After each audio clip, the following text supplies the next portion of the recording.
Hello everyone, this is Tim, and today I'm going to talk about overfunctioning and how I think a lot of us GMs are probably like this. I could be wrong, there's probably some underfunctioning GMs out there, or maybe just some optimal functioning GMs, but yeah, I'm going to talk about each term and how this might apply to GMing. I've heard this term overfunctioning and underfunctioning through therapy. So I guess there's a little bit of psychological stuff that I'm going to throw at you. Not too heavy, not too in-depth, just enough to perhaps help you out and maybe learn something about yourself. So without further ado, let's begin. So before we talk about overfunctioning, I want to try to talk about optimal functioning. It's hard to say. So what does that actually mean? So what would be an example of an optimal functioning person? And by functioning, I'm basically referring to our ability to manage life, basically making decisions, managing time and stress, etc., to be responsible for the things we're involved with, and to operate as an autonomous being. So that's a little bit of words I don't usually say. So when we're functioning optimally, we are keeping a good schedule, staying on top of things, meeting deadlines, with work and school, but as far as GMing goes, making sure that you're there on time, you're prepared, you've communicated with everybody, making sure everyone's on the same page, etc. We're also making decisions for ourselves, even if we ask for advice, and not taking on more responsibility than we can handle, and successfully fulfilling our role. So in this case, the role would be a game master or a dungeon master, a referee, whatever you want to call it. So that's basically what, basically whatever you think of as a good, healthy, stable person running a game. That's, I guess, what I'm trying to talk about with optimal functioning there. A lot of this talk of underfunctioning and overfunctioning usually applies to relationships. Well, a group relationship is formed when you start an RPG group and you're leading a group, but there's, a relationship with each player. So it's not like a romantic relationship, but there's like friendships involved, or if you're playing with strangers, there's that like acquaintance sort of thing, that first interaction that you have. So even in those cases, there is like the budding of perhaps, I don't want to use the word relationship, but interaction, I guess. So what's an overfunctioning GM look like? They're usually paired with underfunctioning people. So in this case, that would be underfunctioning players. An overfunctioning person takes on more than their share of responsibility. So they are doing things for the players that the players can do for themselves. They're usually seen as people who have it together. They're very, very detail-oriented, organized. They spend a lot of time just making it easier for the players, be that making pre-generated characters or just basically spending a lot of time, and it's hard to describe. Basically, just doing things for other people that they can do for themselves. So that even though these might be very good GMs, like for instance, if you're a player and you're playing in one of their games, you're probably having a good time. The only problem with this is this kind of pairs with some of my burnout videos, that overfunctioning GMs are, I think, more likely to burn out. If they're doing all this extra work that could be delegated to the players, they're probably going to run out of energy, run out of steam, run out of interest, run out of motivation, and often not they'll fumble campaigns or cancel campaigns. And, the players in the end aren't happy because even though it was good to that point, it's not as long-lasting and stable as, say, like an optimal functioning game master would be. So some of the characteristics of overfunctioning would be like overly focused on another person's problems.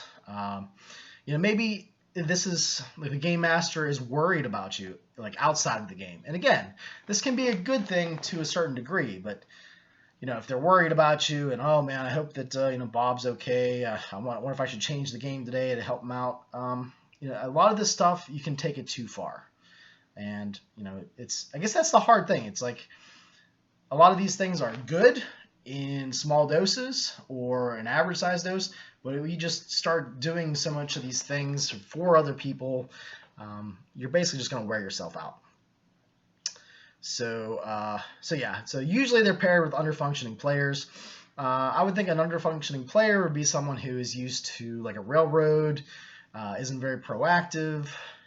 Again, there's nothing wrong with that necessarily. It's just this interaction between players and game masters is a very complicated one, and this is perhaps a way of looking at that at a slightly different angle, maybe a different lens, etc. Some causes of overfunctioning are being placed in the role as a young person, or assuming the role. I guess they're probably overfunctioners in their general life as well. So maybe the way they were brought up by their family, they tend probably to have more anxiety than other game masters do. They're worried about things, maybe worried more about their mistakes than other game masters. So they spend a lot of time trying to avoid those mistakes. And again, that can be a good thing. You can have a great campaign with these game masters. It's just hard on the game master themselves. They're probably, they have the best intentions, but they're probably, up here, like myself. I think I'm an overfunctioning GM.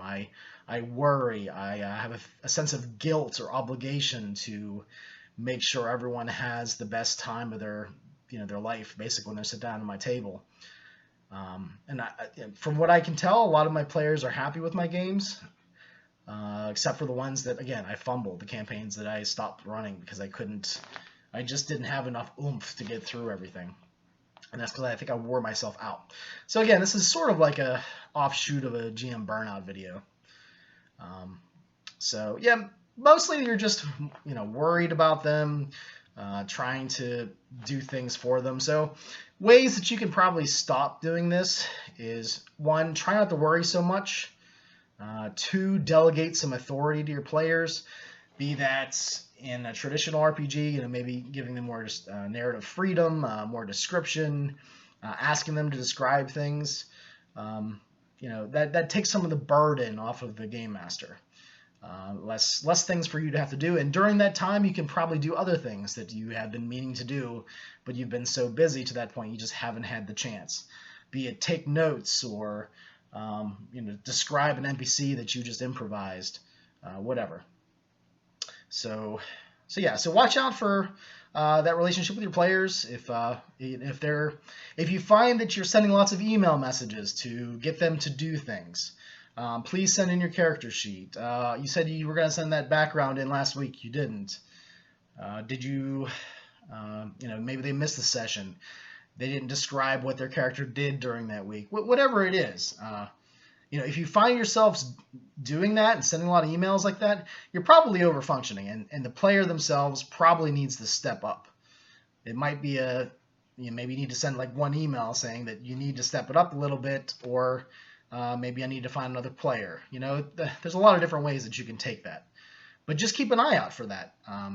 It's something that maybe you're dealing with right now and you don't even know what terms to describe it. That's kind of what it was for me. Like in my own life, I get people drinks. If I'm getting up somewhere, I'll take their plates. Like, I just do a lot of things in my daily life that other people can do, and I just think it's being nice, but other people can take offense to that as well. Maybe you're a very proactive player and you have a overfunctioning game master. You don't need that. You don't need help. You don't want help with your background. You don't need to be sort of nannied and bugged and try to get things done, because you're going to do that stuff on your own, and you've always done that stuff on your own. So if you're an overfunctioning GM, you can upset very proactive players, ones that are stable and they're going to do the work. They're going to participate. They're going to help you out. So the underfunctioner will probably complain also about the nagging and how maybe like an overfunctioning GM is never satisfied with what they're doing. So even with underfunctioning players, you can rub them the wrong way. So I've also heard this called over helpful. That's what my wife calls me sometimes. So yeah, try not to do that. Watch out for that. It might be the fact that you hear this, and the next time you do it, you're like, you know what? I remember that video that Tim put out where I really don't need to be doing this. So I'm not going to enable, be it players or maybe even a game master if you're a player, I'm not going to enable that behavior. I'm just going to do that optimal level of functioning, and if they don't step it up, they don't step it up. I'm not going to worry about that.